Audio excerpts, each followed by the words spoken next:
Yes, I am agree 100%. Salman Butt is great cricketing mind who can sell his great country cheaply. लोग बोल रहे हैं power of social media एक दिन में फैसला चेंज करवा दिया। आप ये बोलकर क्या साबित करना चाह रहे हो? क्या मैसेज दे रहे हो यंगस्टर को, पाकिस्तानी यूथ को कि आप एक बार गलती करो, बाद में मूव ऑन का टाइटल मिलेगा, आप दोबारा टीम में सिलेक्ट हो जाओगे। वहाब रियाज एक ब्रेव क्रिकेटर था, आज ब्रेव डिसीजन के साथ वाटसन वाला स्पेल कराया हैज ए चीफ सिलेक्टर। अस्सलाम वालेकुम दोस्तों, आप लोगों से सिर्फ मैं एक सवाल पूछता हूं, जब एक आम आदमी पर एक FIR हो जाए लेकिन उसको गवर्नमेंट जॉब नहीं मिल सकती, लेकिन जो पाकिस्तान को बेच दे, पाकिस्तान की कोई परवाह ना करे, उसको इतनी बड़ी पोस्ट कैसे मिल सकती है? मैं बात कर रहा हूं सलमान बट की।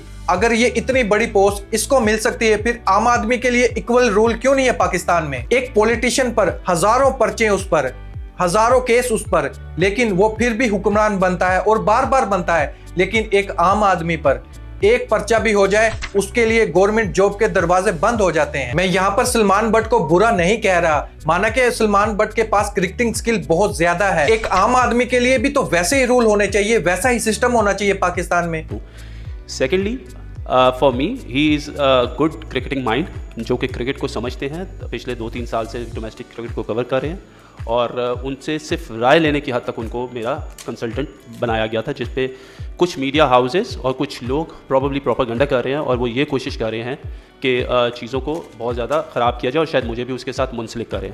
After getting whitewashed by Australia, he would be still dancing on chair। जिस तरह वहाब रियाज ने ये प्रेस कॉन्फ्रेंस की है ना हिल हिल कर, ये ऑस्ट्रेलिया की सीरीज के बाद भी आकर ये ऐसी प्रेस कॉन्फ्रेंस करे और जिम्मेदारी ले। और आपने इसका बयान सुना होगा, ये चल क्या रहा है बोर्ड में, एक कोच चाहिए, फिर उसका असिस्टेंट कोच चाहिए, फिर उसको एडवाइजर कोच भी चाहिए, पता नहीं किस किस के कोच ये रख रहे हैं। आपने देखा होगा ऑस्ट्रेलिया टूर के लिए पाकिस्तानी टीम के साथ 18 रुकनी स्क्वाड के साथ 17 रुकनी स्क्वाड मैनेजमेंट का गया है। वहाब रियाज ने इस प्रेस कॉन्फ्रेंस के बाद हर मिनट के बाद move on move on move on की बात की है। आप ये बोलकर क्या साबित करना चाह रहे हो, क्या मैसेज दे रहे हो यंगस्टर को, पाकिस्तानी यूथ को कि आप एक बार गलती करो, बाद में मूव ऑन का टाइटल मिलेगा, आप दोबारा टीम में सिलेक्ट हो जाओगे। सिर्फ एक गलती तो करनी है, अपना बैंक भरना है और बाद में फिर सिलेक्ट होके टीम में आ जाओ।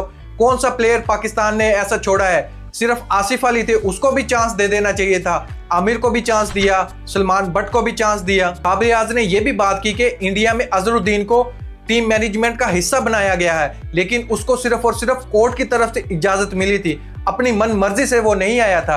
लेकिन आप लोगों के पास ऐसा इख्तियार है। Yes, I am agree 100%। Salman Butt is great cricketing mind who can sell his great country cheaply. लोग बोल रहे हैं पावर ऑफ सोशल मीडिया एक दिन में फैसला चेंज करवा दिया। अगर फैसला चेंज इतना ही सोशल मीडिया करवा सकता है, पाकिस्तान पिछले 70 सालों से जो गुर्बत की जिंदगी गुजार रहा है, ये पावर सियासतदानों पर क्यों नहीं चलती? वहाब रियाज एक ब्रेव क्रिकेटर था, आज ब्रेव डिसीजन के साथ वाटसन वाला स्पेल कराया हैज ए चीफ सिलेक्टर। ने बड़ा सुना 3 साल। आई जस्ट वांटेड कि जो मेरे से सवाल कर रहा है वो प्लीज़ मुझे ये भी बताए कि 3 साल की, हाँ जी, क्या परफॉर्मेंस है जी, बताएं। Thank you so much. मैं इसका एक थोड़ा सा इनको जवाब देता हूँ, क्योंकि I am answerable to you sir. पहली बात यह है कि अहमद जो है वो पिछले 3 सालों में टोटल जो है वो तकरीबन कोई 18 मैच खेला T20 के, उसके 653 रन हैं। 3 साल वो PSL में अभी तक नहीं खेला। अच्छी चीज़ ये है कि इस कंपटीशन में अहमद शहजाद ने 4 मैचों में 4 50 किया और उसका स्कोर कोई 270 प्लस है। मुझे हर एक चीज़ की इन्फॉर्मेशन है, मेरी हर एक लड़के पे नज़र है। साहिबजादा फरहान की यहाँ पे किसी ने बात की और मैं अहमद को देख रहा हूँ, ये नहीं हुआ कि अहमद राइट ऑफ नहीं है, he is performing well and I want him to perform well, क्योंकि अगर वो परफॉर्म करेगा तो उसमें पाकिस्तान के लिए आगे बेहतरी है। रहेगी साहिबजादा फरहान की बात, तो आप लोगों में से काफ़ी लोगों को ये बात नहीं पता कि जब साहिबजादा फरहान इस टेस्ट स्क्वाड में हिस्सा नहीं बना सके थे तो मेरी उनसे ऑफ द रिकॉर्ड बात हुई है। ऑफ द रिकॉर्ड मैंने उनको फ़ोन किया और उनको यही कहा है कि आई होप कि you are not disappointed, because अभी जो हमारा ओपनिंग स्लॉट है वो टोटली सेटल्ड है और आप स्कोर करें, आप स्कोर करते जाओ और इंशाल्लाह आने वाले वक्त में हमारे शाहीन के टूर्स आ रहे हैं और you will be a part of it, because we want to develop you, because you have performed really well.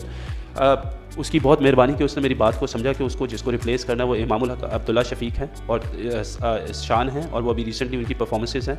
सो उनके जब जगह बनेगी, वंस अगर खुदा न खास्ता उनका कोई फेलियर होता है तो वी विल सी कि हमें कब जाके उसको मौका देना है, तो हमने उसको अप्रिशिएट किया है। सेकेंडली, उसने मेरे से ये भी सवाल किया कि why I was not part of the selection central contract, जिसमें मैंने उसको ये जवाब दिया क्योंकि ये मेरे आने से पहले बन चुके हैं सेंट्रल कॉन्ट्रैक्ट्स, तो मैं इसका आपको जवाब दे तो नहीं हूँ, लेकिन स्टिल मैं PCB से पूछ के I will give you each and every detail of it. And then I called him back saying कि जो पिछले साल 21 से 22 तक की जो परफॉर्मेंसेस थी ये 22 से 23 तक की जो परफॉर्मेंसेस थी ये उनके बिना के ऊपर जो है सेंट्रल कॉन्ट्रैक्ट अलॉट हुए हैं। लेकिन क्योंकि अब आपने इतना परफॉर्म किया है, आगे जाते हुए जो नया सेंट्रल कॉन्ट्रैक्ट बनेगा जो 2023 और 2024 का होगा, उसके 2023 और 24 और 25 में जो बनेगा, सो प्रॉब्ली उसके ऊपर हम आपको पूरा प्रॉब्ली कंसिडर करेंगे कि आप you can be one of the part of the central contract player. तो हमारी कम्युनिकेशन इज़ वेरी क्लियर। कल मैं कराची भी जा रहा हूँ, अगर अहमद भी मिलेगा तो मैं अहमद को भी सारी चीज़ें बताऊँगा और I have each and every thing on record. अगर आपके फ़ोन में नहीं होता तो मैं आपको ज़रूर निकाल के दिखा दूँगा मेरे फ़ोन में है। यार असल में हमारा प्रॉब्लम यह है कि हम लोग कोई चीज़ अच्छी करें तो वो भी बुरी है, और अगर ना करें तो तब वैसे ही हम लोग सारे क्रिटिसाइज़ हो जाते हैं। तो मैंने यही कहा ना कि ये बहुत मुश्किल है कि आप हर शख्स को जो है वो मुतमईन करें। ये नहीं हो सकता कि आप हर शख्स को मुतमईन करें, वो बहुत मुश्किल है कि हो। लेकिन देखिए, अगर चीज़ें ऐसी हो जाती हैं कि जहाँ पे अगर आज़म का अगर आप केस की बात करते हैं तो मेरा ख्याल है कि ये एक अच्छी चीज़ थी जो पीसीबी ने उसको हेल्प किया एज अ प्लेयर, तो हमें तो इस चीज़ को उसको अप्रिशिएट करना चाहिए, ना कि हमें पीसीबी को इस चीज़ के ऊपर क्रिटिसाइज़ करना चाहिए। और फिर once again, as a chief selector, it is always my decision to hold my team and it is my decision to create and work with the people I want to. तो ये PCB से थोड़ा सा मतलब I am member of a PCB but this is my domain basically. तो उसमें जो भी सही गलत है वो मेरे से मुंसलिक है, नॉट फ्रॉम PCB।